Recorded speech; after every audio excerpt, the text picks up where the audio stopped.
Assalamualaikum warahmatullahi wabarakatuh. Kembali lagi dengan saya, Pandu Amerta. Kali ini saya akan meneruskan cerita yang berjudul Dua Pendekar Kecil. Cerita ini ditulis oleh Pandu Amerta sendiri. Oke.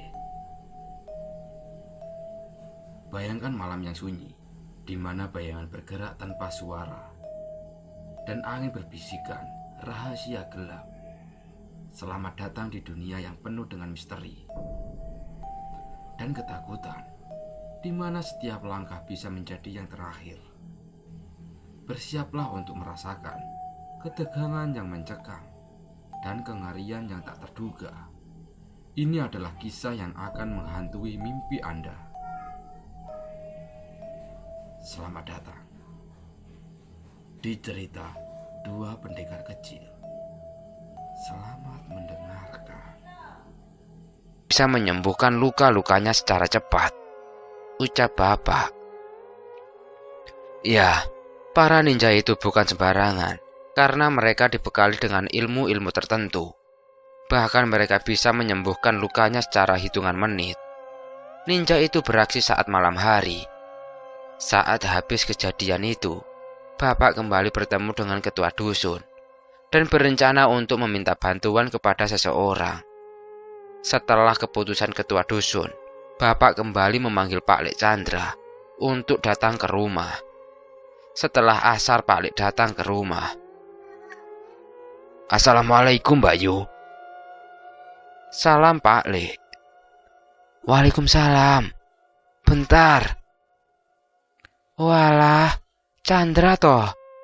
Masuk, Chan, ucap ibuku. Iya, Mbak Yu. Kang Amar ada, Mbak? Tanya Pak Le. Ada, Chan. Masih sholat. Tunggu bentar ya, ucap ibu. Iya, Mbak Yu. Pak Le menunggu bapak. Dia menunggu di luar dan sambil mencari mangga di depan rumah.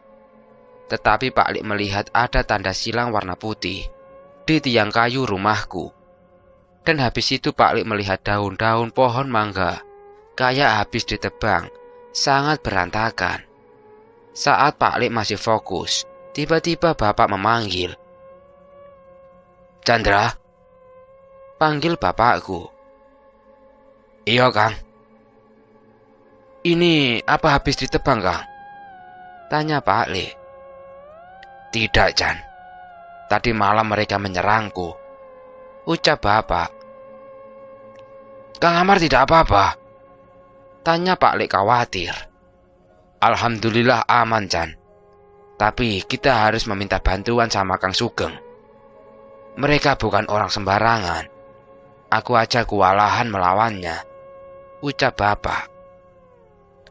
Harus, Kang. Secepatnya itu. Akhirnya Pak Lek Chandra setuju untuk meminta bantuan sama Kang Sugeng. Kang Sugeng adalah teman dari kakekku. Katanya dia adalah pendekar yang belum pernah dikalahkan sama siapapun. Karena ilmu kanuraganya sudah tingkat tinggi. Bahkan Kang Sugeng sudah menguasai ilmu rawa rontek. Yang konon orang yang memiliki ilmu rawa rontek tidak bisa mati jika badannya masih menyentuh tanah. Kang Sugeng ini tinggal di lereng Gunung Raung. Jadi jika ingin meminta bantuan, harus menghampiri ke sana. Karena zaman itu masih belum ada HP. Aku akan menghampirinya, Kang, ucap Pak Le. Jangan, Chan. Kamu bantu aku jaga desa ini. Karena aku tidak bisa bertarung sendirian, ucap bapak. Lalu siapa yang ngasih tahu sama Kang Sugeng, Kang? Ucap Pak Lek lagi. Aku ada rencana. Semoga ini berhasil. Jadi nanti yang ngasih tahu Kang Sugeng, biar Abi dan Dewa aja, ucap bapak. Kamu yakin, Kang? Abi sama Dewa masih kecil loh, Kang. Apa Kang Amar tega jika mereka terjadi apa-apa? Balas Pak Lek. Aku percaya, Chan. Mereka berdua bukan anak kecil biasa. Bahkan kemarin malam, Abi dan Dewa sudah berhadapan sama Ninja Chan. Ucap Bapak. Pak Lik hanya terdiam dan dia setuju rencana Bapak. Karena memang tidak ada pilihan lain. Setelah sholat maghrib, Bapak memanggilku. "Le, Abi, sini sebentar," panggil Bapak. "Iya Pak, ada apa?" jawabku. "Tolong panggilkan Dewa," perintah Bapak. "Iya Pak, sebentar." Aku keluar lewat pintu dapur, karena rumah Dewa berada di belakang rumahku. Aku lihat Dewa sedang belajar di ruang tamu sendirian. Karena aku memakai sarung putih, aku mau menjahilinya. Sarungku aku kerudungkan di kepalaku, dan kutempelkan hidungku di kaca jendela. Untuk menarik perhatian Dewa, aku ketuk-ketuk kacanya sambil mendesis. Dengan sekejap Dewa sadar kalau ada sesuatu di luar rumah. Dia sangat waspada, dan dia mencoba mengambil tongkatnya saat dia membuka gorden jendela. Dia meloncat kaget saat melihat wajahku. Aku dari luar tertawa puas melihat ekspresi Dewa seperti kucing yang kaget. "Jangkrik, kamu Tobi, bikin kaget aja," umpat Dewa. "Bukain pintu dong, aku mau bicara sebentar." Dewa membukakan pintunya, dan aku langsung masuk. "Wah, kamu dipanggil Bapak untuk ke rumah," ucapku kepada Dewa. "Ada apa, Bi?" tanya Dewa. "Yo nggak tahu. Ayo ke rumahku sebentar," ajakku kepada Dewa. Dewa pamit dulu sama bapaknya. Karena Dewa hanya tinggal sama bapaknya. Ibunya Dewa sudah meninggal. Kami berdua menuju ke rumahku. Bapak sudah menunggu di ruang tamu, dan kami berdua disuruh duduk. "Kalian tahu kenapa Bapak panggil?" "Tidak, Pak. Ada apa memangnya?" tanya kami berdua. "Bapak ada perintah untuk kalian berdua, untuk menemui seseorang yang ada di lereng Gunung Raung. Dia dulu gurunya Bapak dan Pak Lik. Namanya Mbah Sugeng," ucap Bapak. "Untuk apa kami menemuinya, Pak De?" tanya Dewa. "Untuk meminta bantuan, karena teror ninja ini sudah meresahkan sekali. Tetapi kalian harus berhati-hati saat ke sana, karena di setiap desa pasti pada berjaga. Kalau malam kalian jangan bergerak, karena sangat berbahaya. Apa kalian bersedia?" ucap bapakku. Tanpa pikir kami menyanggupinya. Untuk urusan izin sama bapaknya Dewa, itu sudah urusan bapakku. Karena bapaknya Dewa bekerja dengan bapakku, kami disuruh berangkat besok pagi. Jadi malam itu juga kami mempersiapkan semuanya. Tepat pukul 5 pagi, setelah sholat subuh, aku dan Dewa berangkat. Dan Bapak berpesan untuk tidak sering lewat jalan raya, karena bisa dicurigai sama para warga yang lain. Apalagi kalau memasuki desa lain. Jadi aku dan Dewa memutuskan untuk lewat hutan dan persawahan. Aku membutuhkan waktu 4 hari untuk ke daerah tempat tinggal Mbah Sugeng. Saat sudah memasuki desa terakhir, ternyata desa sana sangat ketat penjaganya. Jadi kami berdua mencoba menyelinap di malam hari. "Abi, di desa ini sungguh ketat penjagaannya. Kita lewat mana, Bi?" tanya Dewa. "Kita menyelinap lewat belakang rumah para warga aja, wah. Tapi harus hati-hati," ucapku saat kami memulai pergerakan lagi. Tak sengaja kami lewat kandang kambing, dan para kambing itu berteriak-teriak. Kami langsung lari segera menuju ke hutan. Tetapi ada satu warga yang melihat kita. "Dia lari ke arah hutan!" teriak warga itu. "Ayo kejar dia!" ucap yang lainnya. Kami berdua terus lari tanpa memikirkan apapun. Bukannya kami takut, tetapi kami menghindar supaya tidak terjadi perkelahian antara kami dengan warga. Saat kami sudah di tengah-tengah hutan, kami bingung harus kemana. "Dewa, kita istirahat dulu," ucapku. "Iya Bi, aku capek," sahut Dewa. Saat istirahat, aku melihat bola api terbang. Tetapi tidak hanya satu, puluhan, tidak, mungkin ratusan bola api. Entah itu apa, aku tidak tahu. Tetapi bola api itu saling beradu dan terjadi ledakan. Saat itu juga, makhluk-makhluk di hutan lereng Gunung Raung semua pada menampakkan dirinya, mulai dari makhluk besar berbulu, pocong, kuntilanak, bahkan sampai buto alas pun muncul. Seketika nyaliku sangat ciut, karena aku tidak pernah melihat makhluk-makhluk mengerikan seperti itu. Bagiku lebih baik melawan rampok atau manusia, daripada berurusan dengan hal seperti itu. Tetapi hanya aku yang melihat. Dewa tidak melihat sama sekali. Sungguh benar-benar ketakutan diriku ini. Seketika aku membaca doa-doa yang aku bisa. Tetapi para makhluk itu malah mendekat kepada aku. Aku berlindung di punggung Dewa. "Bi, kamu melihat apa?" tanya Dewa. "Takut aku, Wah. Tolong usir makhluk-makhluk itu," ucapku. "Makhluk apa toh, Bi? Tidak ada apa-apa kok," jawab Dewa. Tiba-tiba ada seseorang berbicara dari dalam hutan. Suaranya seperti orang yang sudah berumur. "Kalian berdua ngapain ada di sini? Ini berbahaya," ucap orang itu. "Kami sedang mencari seseorang." "Bapak ini siapa? Tolong kami, Pak," ucap Dewa.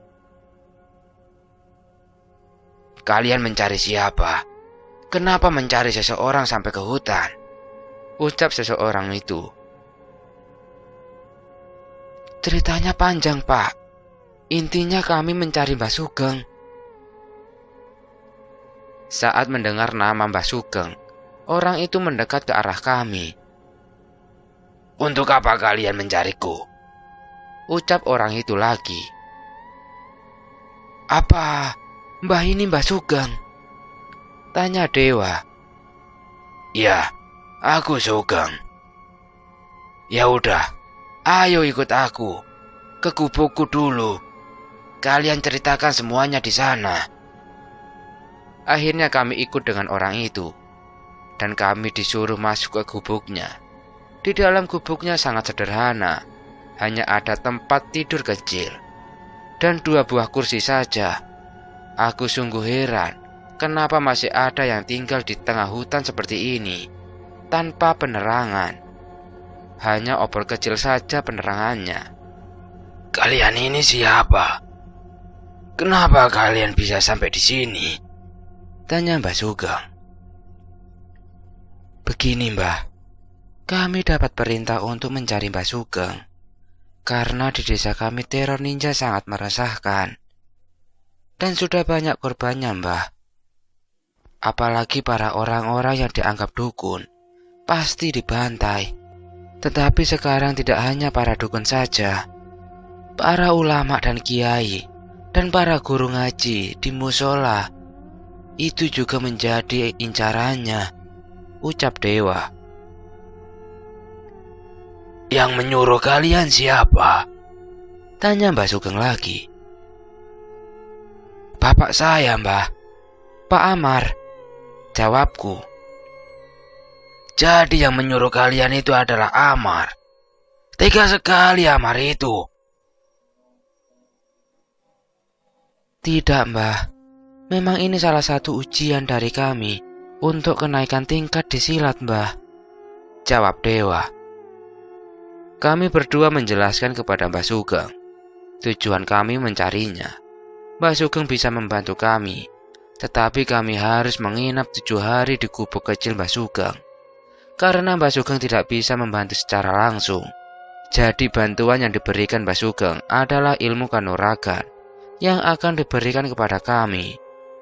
Dan kami harus berlatih di sini karena Mbah Sugeng sudah sangat tua. Dia sudah tidak bisa bertarung lagi. Apalagi yang dihadapi adalah ninja. Setiap pagi setelah subuh kami sudah mulai latihan. Tanpa ada istirahat, hanya waktu sholat aja istirahat kami. Malam pun kami masih latihan, hingga kami istirahat pukul 12 malam. Tak sedikit kami dapat gangguan dari makhluk-makhluk gaib, karena memang kami berlatih di tengah-tengah hutan.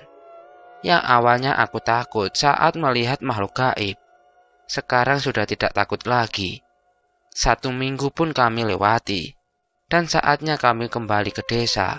Sebelum kami berangkat, Mbah Sugeng memberikan sesuatu untuk kami. Ini, Mbah ada sesuatu untuk kalian berdua. Mbah Sugeng memberikan benda yang dibungkus kain putih, yang sudah lusuh. Kami berdua membukanya. Benda itu adalah sebuah pedang seperti samurai. Ini untuk kami, Mbah, ucapku. Iya, karena melawan ninja tidak semudah melawan orang biasa. Karena mereka memiliki ilmu-ilmu tertentu. Dan mereka memiliki tenaga dalam yang sangat bagus. Semoga ini bisa membantu di desa kalian, ucap Mbah Sugeng. Iya, Mbah, terima kasih. Kami pamit ya, Mbah, ucapku. Iya, hati-hati yo kalian. Kami berangkat untuk pulang, dan kami tetap berhati-hati, menjaga agar para warga tidak curiga. Hanya butuh waktu 2 hari saja kami nyampe di rumah. Tepat azan maghrib, dan kami mampir di musola. Di sana sudah ada bapak dan Pak Le. Tetapi mereka belum melihat aku dan Dewa. Karena kami berdua berada di barisan paling belakang. Saat selesai wiridan, kami menunggu bapak dan Pak Le di depan musola. Loh, kalian udah pulang? Gimana? Apa kalian ketemu sama Mbah Sugengnya? Tanya bapak. Ketemu, Pak De. Tapi Mbah Sugeng tidak bisa membantu secara langsung, ucap Dewa. Ya, pasti itu. Bapak sudah menduga sebenarnya. Bapak menyuruh kalian ke sana hanya ingin kalian mempelajari ilmu kanuragan yang lebih tinggi. Dan pastinya kalian sudah mendapatkan itu kan? Tanya bapak. Iya, Pak. Kami dilatih langsung dengan Mbah Sugeng. Dan kami diberikan ini, Pak, ucapku. Aku menunjukkan pedangku kepada bapak. Bapak tidak heran karena setiap orang yang dilatih Mbah Sugeng pasti dikasih senjata yang berbeda-beda. Saat kami masih di musola, tiba-tiba ada lemparan belati yang mengarah ke bapak. Dengan cepat bapak menghindar.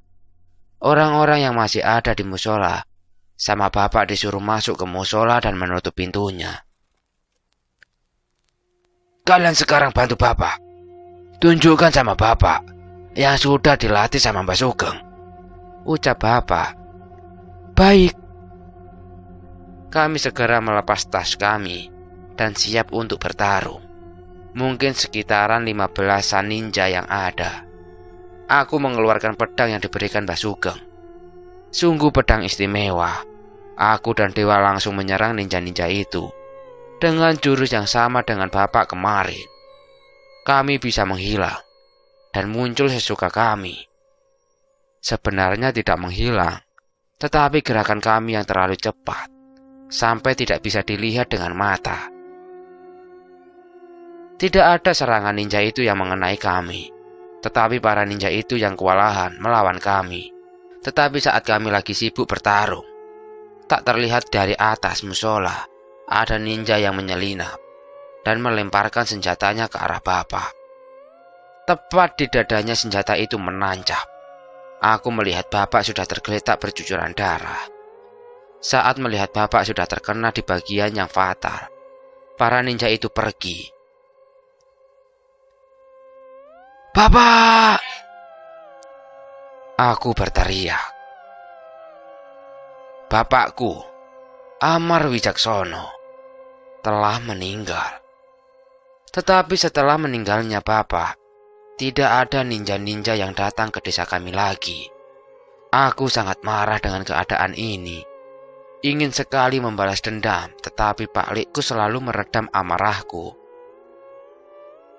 Setelah aku kehilangan bapak, aku menjadi anak yang murung.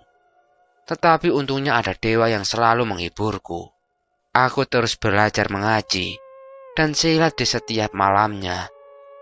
Pak Lik Chandra sekarang sudah aku anggap seperti pengganti bapakku. Tetapi saat umurku 15 tahun, aku sudah menguasai semua ilmu silat. Aku dan dewa memutuskan untuk melakukan perjalanan spiritual. Karena kami penasaran dengan hal-hal yang tak kasat mata. Pak Alik mempunyai kenalan yang bernama Kang Roji. Dia ahli spiritual. Bahkan dia sudah bisa meraga sukma dan memasuki dunia gaib. Awalnya Kang Roji berkunjung di tempat kami latihan.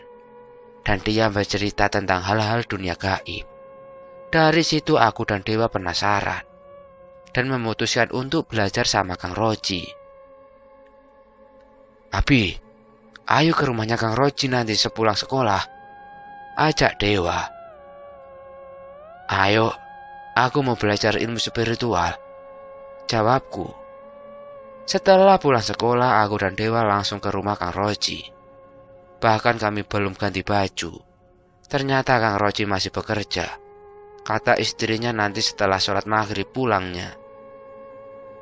Akhirnya kami memutuskan untuk pulang terlebih dahulu. Setelah sholat maghrib, aku dan dewa kembali ke rumah Kang Roji. Ternyata Kang Roji sudah duduk santai di teras rumahnya. "Assalamualaikum," ucap kami serentak. "Waalaikumsalam. Kalian datang beneran," ucap Kang Roji. Kang Roji mempersilahkan kami untuk masuk ke rumah dan mengobrol santai. Meskipun kami masih berumur 15 tahun, orang-orang di desa sungguh menghormati kami karena pengorbanan bapak dulu. Dan warga desa juga mengakui ilmu bela diri kami. Sungguh luar biasa. Di obrolan itu, Kang Roji menjelaskan tentang ilmu spiritual. Karena jika berurusan tentang dunia gaib, pasti ada resiko-resikonya. Kang Roji mulai melihat jati diri kami. Kang Roji bisa tahu jika kami pernah berlatih di sebuah hutan. Entah itu Kang Roji tahu sendiri apa dikasih tahu sama Pak Lik Chandra. Dan Kang Roji tiba-tiba mengusap mata kami. Dan dia berkata, "Jika kalian ingin belajar ilmu spiritual, kalian harus bisa terbiasa dengan mata seperti itu," ucap Kang Roji. Aku dan dewa kebingungan. Mata seperti itu apa yang dimaksud sama Kang Roji? Saat melihat keluar rumah, aku melihat ada makhluk berbulu sedang duduk santai di dekat pohon. Aku dan dewa tidak takut, karena kami sudah pernah melihat hal-hal seperti itu waktu kami latihan sama Mbah Sugeng di alas lereng Raong. Dari itu Kang Roji yakin untuk melatih kami ilmu spiritual. Setiap habis sholat asar, aku dan dewa berlatih ilmu-ilmu spiritual. Mulai dari amalan-amalan. Kurang lebih sekitar 2 bulan, aku dan dewa latihan. Suatu hari saat aku mau menjual cabai hasil tanaman ibu, aku mendapati kejadian aneh di rumah bos cabai itu. Saat mau memasuki gerbang, aku melihat ada 2 sosok pocong berdiri di dekat timbangan. Aku kira bos cabai itu menggunakan penglaris. Tetapi saat melihat hanya 2 orang yang menjual cabai, aku menghilangkan pikiranku tentang itu. Aku dipanggil sama petugas pencatat timbangan. "Mas, cabainya dapat 6 kilo ya. Dan harganya sekarang 15.000. Jadi total uangnya 90.000 ya mas," ucap pegawai itu. "Oh iya mas, terima kasih ya," jawabku. Setelah aku dikasih uang dan notanya, aku langsung pulang. Dan tak aku hiraukan soal pocong itu. karena aku pikir itu bukan urusanku. Sampai di rumah, aku kasihkan uang kepada ibuku. Lumayan, uang itu bisa buat belanja. Karena setelah ditinggal bapak, ibu sekarang jadi tulang punggung di keluargaku. Setelah aku ngasih uangnya, aku mencoba menanyakan soal bos cabai itu. Ibu tidak tahu soal begituan, jadi nanti akan aku tanyakan kepada Kang Roji. Setelah makan malam, mungkin jam 8-an, Dewa memanggilku untuk mengajakku ke rumahnya Kang Roji. Semenjak aku belajar ilmu spiritual, aku lebih sering ke Kang Roji daripada ke Pak Lekku. Saat di rumah Kang Roji, aku langsung menanyakan tentang apa yang aku lihat di rumah bos cabai tadi siang. Kang Roji menerangkan apa aja jenis-jenis penglaris. Ada penglaris tanah kuburan, penglaris celana dalam, dan masih banyak jenis penglaris. Kata Kang Roji, penglaris itu biasa digunakan sama orang-orang yang usaha jualan. Kata Kang Roji lagi, apa yang aku lihat itu bisa jadi gangguan yang dilakukan orang lain atau orang yang gak suka sama bos cabai itu. Karena jika itu penglaris, pastinya banyak petani yang menjual cabai di bos itu. Tetapi nyatanya hanya 1-2 orang saja.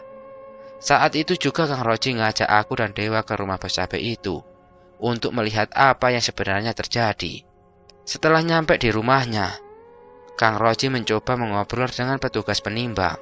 Kang Roji pura-pura ingin menjual cabai ke situ. Dan saat ada kesempatan, Kang Roji menanyakan, ada apa di tempat ini? Sebelumnya, maaf ya mas. Di tempat ini apa ada yang aneh? Tanya Kang Roji. Aneh gimana mas? Jawab pegawai itu. Maksudnya apa ada perubahan tentang pelanggan-pelanggan petani di sini? Ucap Kang Roji. Iya mas, 3 bulan lalu banyak sekali petani yang menjual cabai di sini. Sehari biasanya nyampe 100 orang lebih. Tetapi sekarang sangat sepi sekali. Ini aja baru 3 yang menjual di sini. Ucap pegawai itu. Kang Roji sudah menduga karena saat nyampe di sini, dia melihat tempat ini sangat gelap sekali dan seolah rumah itu kosong, tak ada penghuninya. Setelah mendengar penjelasan pegawai itu, Kang Roji mencoba meruat tempat itu. Aku dan Dewa hanya bisa melihat saja, karena memang kami masih belajar belum tahu banyak tentang hal-hal gaib. Setelah beberapa lama, Kang Roji mencoba meruat. Aku melihat ada batu nisan di bawah timbangan itu, dan muncul beberapa pocong di belakang sudut tempat itu, dan yang paling banyak di luar gerbang itu. Aku langsung mengambil batu nisan itu, tetapi saat aku mau mengangkatnya, pocong-pocong itu menatapku dengan mengancam. Tetapi Kang Roji tidak tinggal diam. Kang Roji mencoba membacakan ayat-ayat suci. Saat itu juga pocong-pocong itu menghilang, entah kemana. Aku langsung mengambil batu nisan itu dan memperlihatkan kepada pegawai itu. Kok bisa ada batu nisan di sini yo mas? Tanya pegawai itu kebingungan. Ini perbuatan orang yang gak suka dengan usaha di tempat ini, ucap Kang Roji. Oh begitu ya mas. Terima kasih ya mas sudah membantu, ucap pegawai itu lagi. Terima kasihlah sama kedua anak ini mas. Dia yang ngasih tahu saya. Jadi saya mencoba untuk melihatnya, ucap Kang Roji. Pegawai itu langsung memanggil bosnya dan ngasih tahu semuanya. Bos cabai itu sangat berterima kasih kepada aku. Sampai-sampai aku mau dikasih hadiah uang. Tetapi aku tidak mau, karena aku sendiri merasa tidak kekurangan. Dan ibu masih bisa mencukupi kebutuhanku. Setelah selesai semuanya, kami bertiga pulang ke rumah Kang Roji. Saat di jalan, kami dihadang oleh seseorang laki-laki yang sudah tua. Dia terlihat sangat kesal dengan kami. Entah apa alasannya, kami juga tidak tahu. Berani-beraninya kalian merusak rencanaku, ucap laki-laki itu. Emangnya Mbah merencanakan apa? Tanya Dewa dengan polosnya. Sedangkan Kang Roji sudah paham, dan Kang Roji meminta maaf kepada laki-laki tua itu. "Maaf Mbah, aku hanya membantu saja, tidak lebih," ucap Kang Roji. "Awas kalian, akan nanggung akibatnya," ancam laki-laki tua itu. Sebelum laki-laki tua itu pergi, Kang Roji membacakan sebuah amalan. Seketika laki-laki tua itu kesakitan. Aku bertanya apa yang dilakukan Kang Roji. Sebelum aku menanyakan, Kang Roji bertanya, "Semoga dengan hilangnya ilmu Mbah bisa bertobat, karena apa yang Mbah lakukan itu sangat tidak baik." Kami tidak membantu laki-laki itu, karena kata Kang Roji, efeknya hanya sebentar, nanti dia akan pulih lagi. Tetapi ilmu yang dimiliki sudah sirna. Kami melakukan perjalanan pulang. Setelah 1 minggu berlalu, saat aku setor cabai lagi, aku mendengar kalau ada yang meninggal dunia. Namanya Mbah Sukir. Dan ternyata Mbah Sukir itu orang yang menghadang kami waktu pulang dulu. Ya, kata Kang Roji, kalau orang yang memiliki ilmu-ilmu tertentu, apalagi meminta bantuan sama hal-hal gaib, akan beresiko meninggal kalau ilmu yang dimilikinya hilang. Selesai. Cerita di atas adalah salah satu pengalaman saya. Dan masih banyak pengalaman-pengalaman mistis saya. Nanti akan saya ceritakan di lain waktu.